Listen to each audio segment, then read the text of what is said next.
Right. Okay అండి. Good evening advocates. మనం first వీడియోలో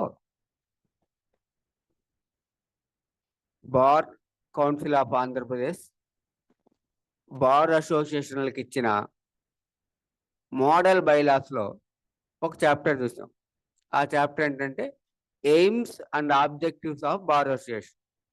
8 చాప్టర్స్ ఉన్నాయనుకున్నాం. ఒకటి చూసాం, మిగతా 7 చాప్టర్స్ చిన్న చిన్నవి 10 minutes. దాంట్లో సెకండ్ చాప్టర్ ఉంటుంది. ఇది ప్రొసీజర్ ఫర్ మెంబర్షిప్.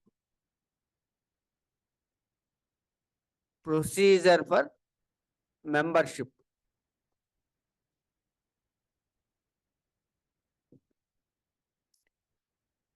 అంటే అసలు ఏ టైప్ మెంబర్స్ ఉంటారు, సబ్స్క్రిప్షన్ ఎంత తీసుకోవాలి అనే వివరాలు ఇచ్చారు.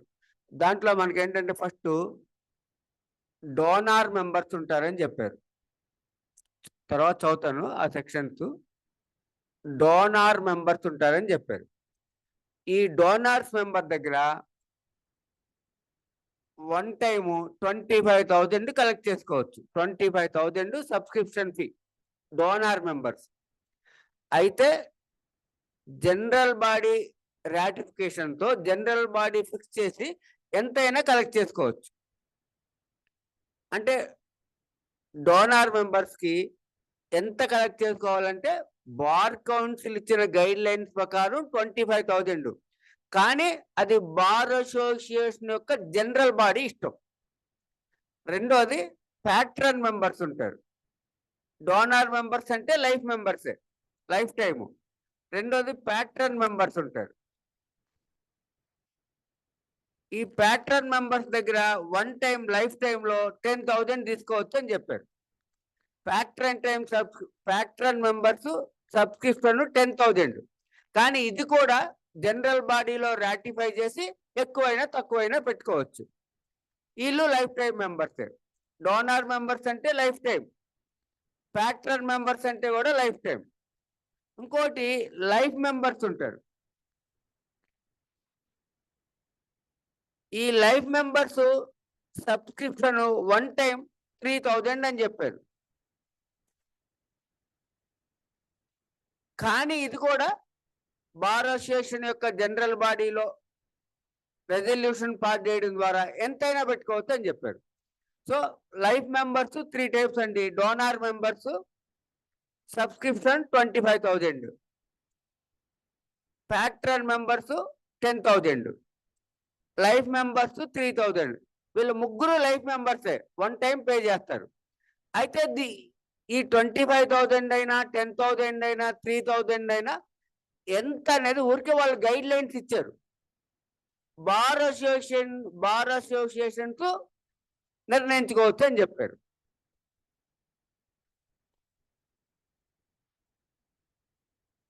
ఈ ముగ్గురు లైఫ్ టైం మెంబర్స్. తర్వాత ఆర్డినరీ మెంబర్స్ ఉంటారు అన్నారు.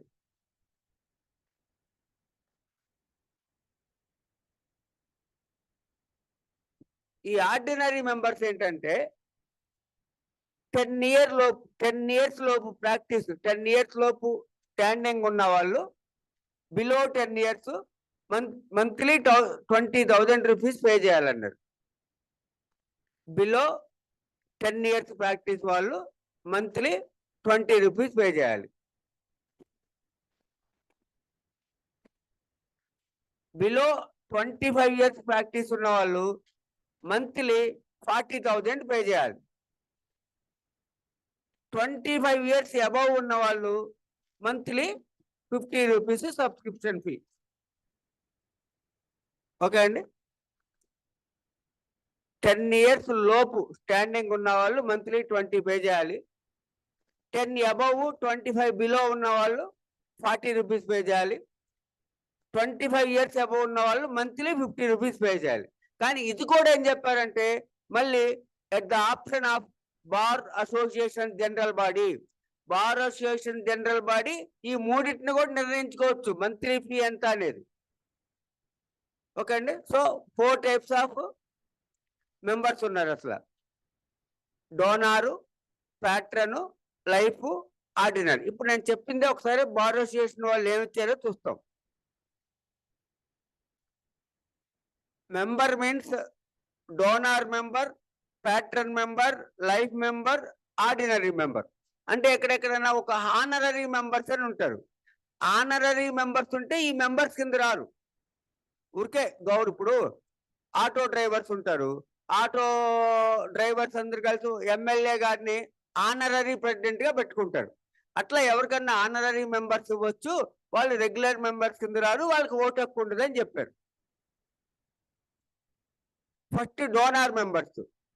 Donor members being those members who pay one time life subscription 25,000 rupees only. Such other amount as may be fixed by the general body. 25,000 or such other amount may be fixed by general body of the association. Will life members. They will be members of life. Inkoti patron members being those members who pay one time special subscription of rupees 10,000 only or such other amount as may be fixed by the general body of the association. They will be members for life. And third one life members being those members who pay one time special subscription 3,000 rupees only or such other amount as may be fixed by the general body of the association. They will be members of life. So donor members అయినా life మెంబర్సే, patron members అయినా life మెంబర్సే, life members అయినా life మెంబర్సే. Ordinary members ఏం చెప్పారంటే members who are having less than 10 years of standing 20 rupees. Members who are having more than 10 years and less than 25 years of standing 40 rupees. Members who are having more than 25 years of standing 50 rupees. చివర్లో ఏం చెప్పారంటే or such other amount as may be fixed from time to time by the general body association. So ఏమైందంటే patron member అయినా, donor member అయినా, life member అయినా, ordinary member అయినా subscription ఎంత పెట్టుకోవచ్చు అంటే బార్ అసోసియేషన్ జనరల్ బాడీలో రాటిఫై చేసింది పెట్టుకోవచ్చు. దీని మీద బార్ కౌన్సిల్ యొక్క కంట్రోల్ ఏమీ లేదు.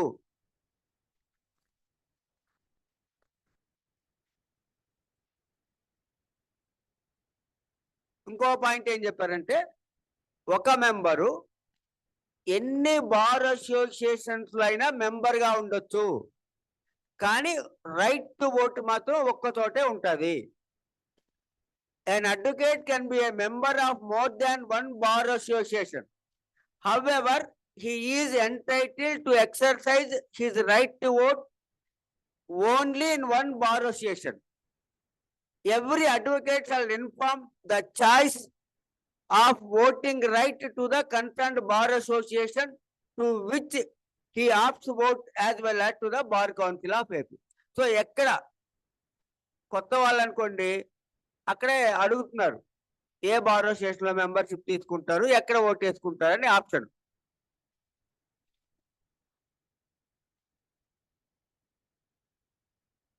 అయితే మెంబర్స్ బార్ అసోసియేషన్స్ లో రైట్ టు ఓటు హక్కు ఉన్న బార్ అసోసియేషన్ లోనే ఎలక్షన్ లో పోటీ చేయాలి. A member is entitled to contest for any post only in the bar association in which he has voting right. తర్వాత ఇంకో పాయింట్ ఏం చెప్పారంటే చేంజ్ ఆఫ్ ఆప్షన్. నేను ఈ బార్ అసోసియేషన్ నుంచి ఇంకో బార్ అసోసియేషన్ కి ఓటు మార్చుకోవచ్చు. అలా మార్చుకోవాలంటే 6 months ముందు నోటీస్ ఇవ్వాలి. For any reason, if any such member intends to change his option, he shall inform the same in aforesaid manner to the bar association in which he exercises her vote and also the association previously where he has exercised the voting. So writing vote to write మార్చుకోవాలంటే ఏ bar association లో present vote వేస్తున్నారో ఆ bar association కి, ఇప్పుడు మీరు ఎక్కడికి వెళ్తారు అనుకుంటున్నారు అక్కడికి బార్ కౌన్సిల్ కి ఇంటిమేషన్ ఇవ్వాలి. అయితే ఇది 6 months లోపు ఇంటిమేషన్ ఇవ్వాలి. ఈ రోజు ఇంటిమేషన్ ఇచ్చారు, ఇక్కడ ఓటు పోయింది, అక్కడ రావడానికి 6 months పట్టుద్ది. 3 months తర్వాత ఒకవేళ అక్కడ కానీ ఇక్కడ కానీ ఎలక్షన్ జరిగితే మీకు ఎక్కడా ఓటు ఉండదు. So vote, right to vote change చేసుకోవాలంటే ఒక చోట నుంచి ఒకటికి 6 months నోటీస్ ఉండాలి. 6 months నోటీసు. ఇప్పుడు ఈవేళ నోటీస్ ఇచ్చారు, ఏలూరు బార్ అసోసియేషన్ నుంచి విజయవాడ బార్ అసోసియేషన్కి వెళ్తున్నామని. 4 months తర్వాత విజయవాడలో జరిగింది నీకు ఓటు రాదు, ఏలూరులో జరిగింది నీకు ఓటు రాదు. ఆ 6 months ఇంకా నీకు రైట్ టు ఓటు ఉండదని చెప్పాడు.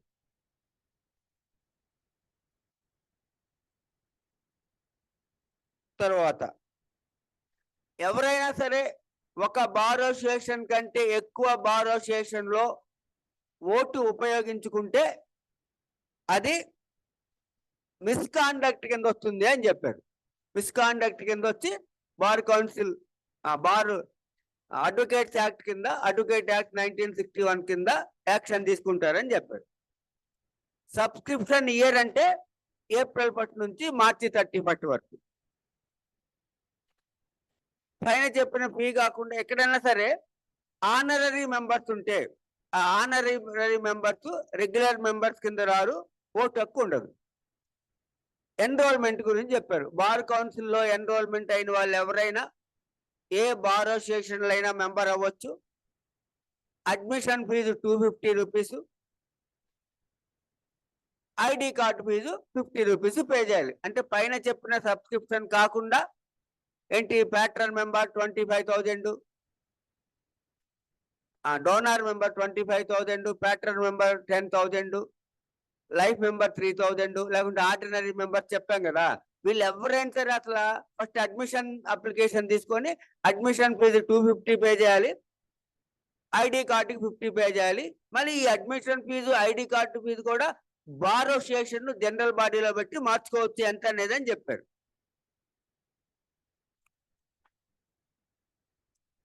అయితే బార్ అసోసియేషన్ మెంబర్స్ కి ఉండేటటువంటి ప్రివిలేజెస్, కొన్ని రైట్స్, ఫెసిలిటీ చెప్పారు. ఏం ఫెసిలిటీ అంటే first bar association legitimate purpose కి మార్నింగ్ 9 నుండి 7 వరకు ఉపయోగించుకోవచ్చు అని చెప్పారు. అంటే బార్ అసోసియేషన్ ఎప్పటి నుంచి ఎప్పటి వరకు ఓపెన్ చేసి ఉండాలంటే మార్నింగ్ 9 నుంచి ఈవినింగ్ 7 వరకు. యూజ్ ద అంటే ఇక్కడ ఏమన్నారంటే members shall be entitled to the following facilities. First one, use the premises of the association for legitimate purpose. Legitimate purpose of rest and study between 9 to 7. 9 నుంచి 7 వరకు bar association లో open చేసి ఉంచాలి. Purpose ఏంటి? For the purpose of rest and for the purpose of study. This is legitimate purpose. So legitimate purpose means definition is given here. Two purpose, one is for rest and the other is study. ఇంకో facility అని చెప్పంటే library. borrow books from the lending library subject to the library rules made by the EC. దీనికి కూడా library rules కూడా executive committee కొంత తయారు చేస్తుంది. Library నుంచి బుక్స్ లెండ్ చేసుకోవచ్చు అని చెప్పాడు. థర్డ్ వన్ ఏంటంటే లైబ్రరీలో చదువుకోవచ్చు. Use the reference library open for study throughout the year during all the working days. Working days లో లైబ్రరీ ఓపెన్ చేసి ఉంచాలి. ఫోర్త్ వన్, ఒకవేళ లాకర్స్ ఉంటే రెంట్ పే చేసి వాడుకోవచ్చు అని చెప్పారు. Utilize lockers available and payment of monthly charges as fixed by executive committee. Executive committee అంటే body, executive body plus EC. అంటే బార్ అసోసియేషన్లో bar association executive body elect అయిన తర్వాత ఈ ప్రెసిడెంట్, సెక్రటరీ వీళ్ళందరూ కలిసి ఒక 5 మందిని నామినేట్ చేసుకోవచ్చు. హైకోర్టు బార్ అసోసియేషన్లో అయితే ఎగ్జిక్యూటివ్ కమిటీకి ఎలక్షన్స్ ఉంటాయి. వేరే బార్ అసోసియేషన్ లో ఎగ్జిక్యూటివ్ కమిటీకి ఎలక్షన్ ఉండవు. ఈ ఎలక్ట్ అయిన బాడీ 2 weeks లోపు ఎగ్జిక్యూటివ్ మెంబర్స్ ని అపాయింట్ చేసుకోవాలి, అంటే నామినేట్ చేసుకోవాలి. తర్వాత లైబ్రరీ ఫీజు అంటే లైబ్రరీ డిపాజిట్ 1000 రూపీస్ పే చేయాలి. ఆ 1000 ఇప్పుడు ఏదైనా ఒక బుక్ పోగొట్టాం అనుకోండి, ఒక 300 అయింది అనుకోండి, ఆ 1000 లో 300 కట్ చేస్తారు. మళ్ళీ మనం ఆ 300 పే చేసి యాజ్ యూజువల్ గా లైబ్రరీని వాడుకోవచ్చు అని చెప్పారు.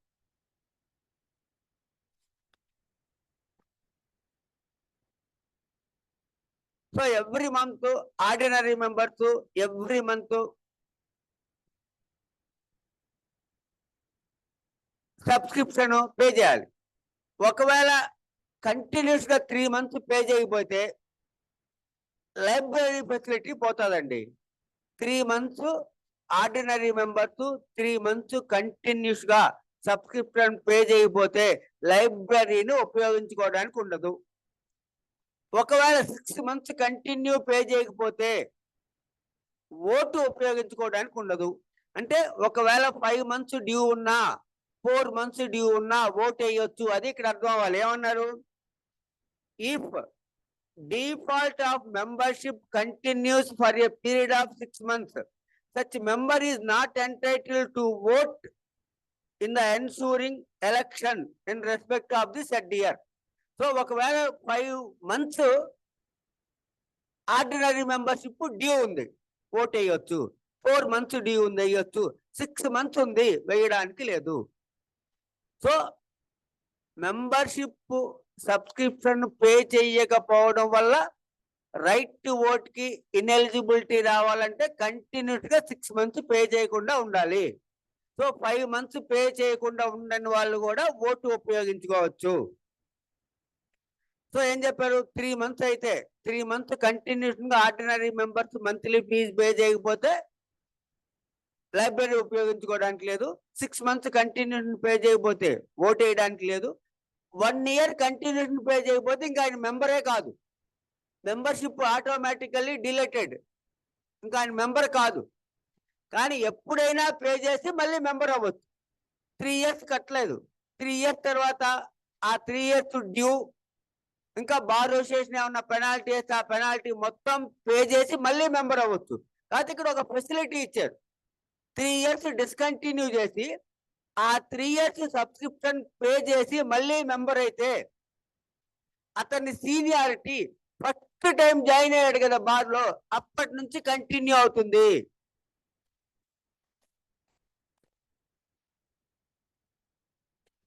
అదొక పాయింట్ చెప్పారు.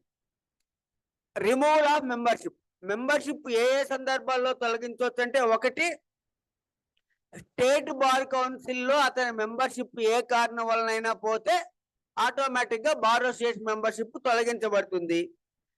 తర్వాత గ్రాస్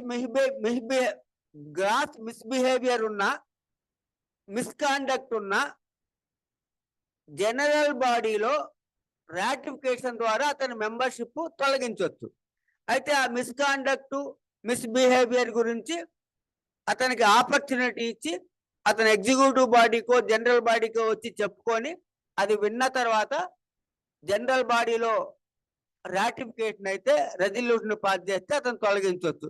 సో తొలగించే సందర్భాలు 2. ఒకటి బార్ కౌన్సిల్లో మెంబర్షిప్ పోతే ఇక్కడ మెంబర్షిప్ పోతుంది.